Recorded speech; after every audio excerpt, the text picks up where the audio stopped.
राजा और चाबी की अनोखी कहानी।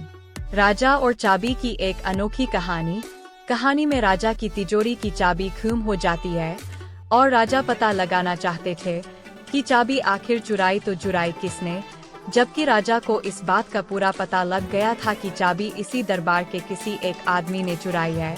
दोस्तों, कहानी के अंत तक बने रहिए। तो चलिए कहानी शुरू करते हैं। एक बार एक राज्य था जिसमें एक राजा राज्य करता था। राजा बहुत ईमानदार और होशियार था।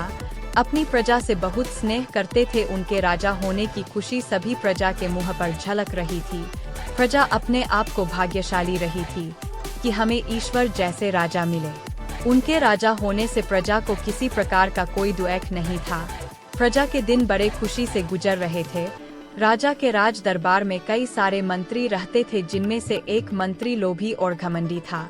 वह राज दरबार से चोरी छुपके कुछ न कुछ चुरा ही लेता था, लेकिन किसी को भी इस बात का पता नहीं चलता था।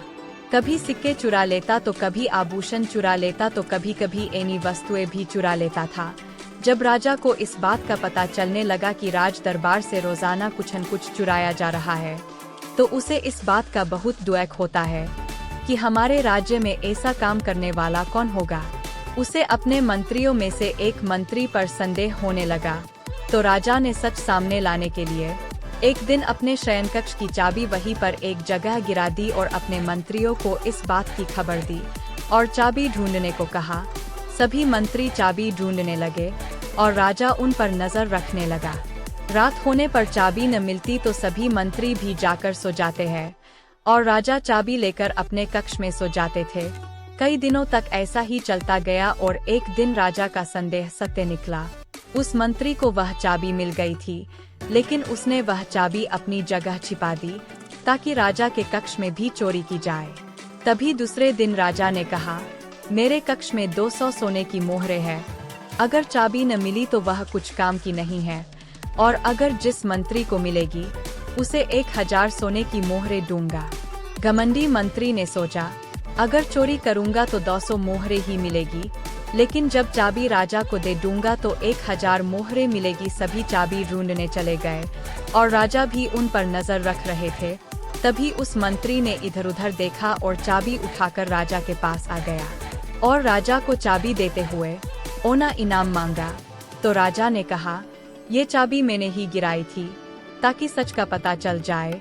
तुम चोर हो, तुमने लालच करके चाबी मिलने के बाद भी उसे छिपा दी और फिर इधर उधर देखकर चाबी उठाकर मुझे दे दी। तुम्हें लगा कि किसी ने तुमको देखा नहीं होगा और 1000 मोहरें मुझे मिल जाएगी। मैंने सब कुछ देख लिया था। तुम लालची और घमंडी मंत्री हो। इसका पता लगाने के लिए ही मैं ऐसा किया था। राजा ने उस मंत्री को अपने राज दरबार से ही बाहर कर दिया। राजा ने उस मंत्री को बंदी बना लिया और कारागृह में डाल दिया और उस पर कड़ी निगरानी रखने का आदेश दिया। दूसरे दिन राजसभा में राजा ने मंत्री को बुलवाया और राजसभा में सबके बीच में खड़ा कर दिया और फिर सबको उसकी पूरी करतूत के बारे में बताया गया। राजा ने उस मंत्री को पूरी प्रजा के सामने ले जाने का विचार किया ताकि मंत्री को पूरी प्रजा के सामने दंडित किया जाए, ताकि पूरी प्रजा में और उसके पूरे मंत्रियों में सभी को पता चले कि राजा के राज दरबार में चोरी करने का क्या अंजाम होता है। राजा ने मंत्री को सबके सामने कड़ी सजा दी ताकि राज्य का कोई दूसरा सदस्य या मंत्री कोई भी अगली बार चोरी करने से पहले 1000 बार सोचे कि राजा के दरबार में चोरी करने का क्या अंजाम होगा। यह छोटी सी कहानी पसंद आई हो तो लाइक, सब्सक्राइब और शेयर जरूर कीजिए और हाँ, बेल आइकन को जरूर प्रेस कीजिए।